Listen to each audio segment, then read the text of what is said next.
Chinese medicine, TCM, and Ayurveda herbalism, India, were diligently studied, and our Western eclectic medical traditions of the 18th and 19th centuries were integrated readily into our modern herbal practices. Very little thought was given to folk traditions, and Southern folk medicine especially was largely ignored by everyone outside of the South. Phyllis was one of a small group of people advocating for Southern folk medicine as a legitimate system of healing worthy of attention. As she states, "You don't have to be Southern to learn and use Southern folk medicine, any more than you have to be Asian to study and use traditional Chinese medicine."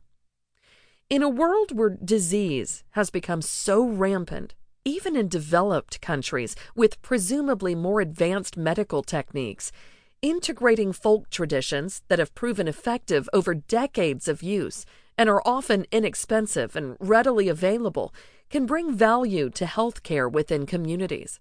Phyllis became a strong voice for these traditional practices through her classes, published articles, and within her clinical practice.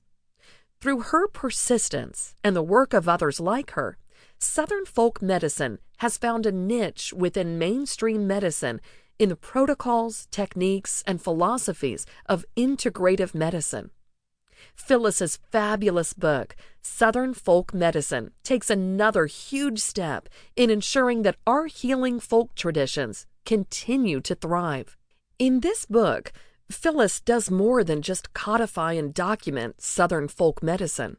While describing the rich complexity that comprise these traditions, she also presents practical ways to incorporate the best that folk medicine has to offer into our daily health practices. And she presents an integrated approach to healthcare throughout the book, advising that no one system stands alone, but that knowledge should flow across the two domains of science and tradition in a more even, two-way transmission that does not rely on indoctrination and training, but rather on observable outcomes in those who are sick. Southern folk medicine, like all traditional healing arts, isn't a static system of healthcare, but is an ever-changing and evolving body of knowledge. Influenced by the influx of many nationalities through centuries of migration and settlement, it evolved into an integrative and practical system of healthcare, richly textured with a variety of cultural and spiritual beliefs. And that cross-pollination of cultural healing skills continues on through time.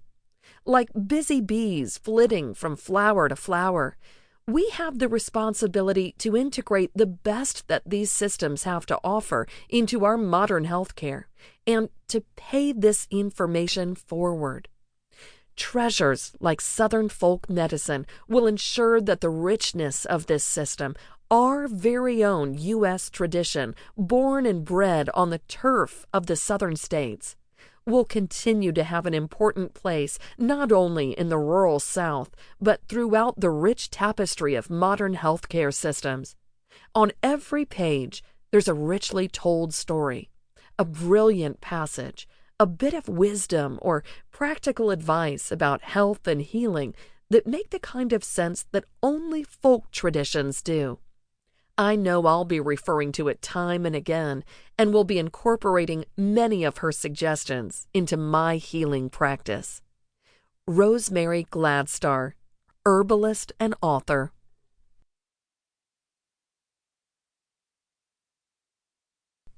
Preface. It's not my granny's world anymore, nor any other old-time healers. The whole landscape of medicine has changed in the intervening time since they were young. Herbalists like Tommy Bass didn't see people on multiple medications because no one was taking multiple medications in those days. Today, folks might be on 6 or more medications at once. Back then, it was rare for a person to be on any medication for any length of time other than an antibiotic, and multiple medications were considered only for the seriously ill who were close to death. It was the pre-pharmaceutical, pre-medical insurance, pre-vaccination era, at least in this part of the country.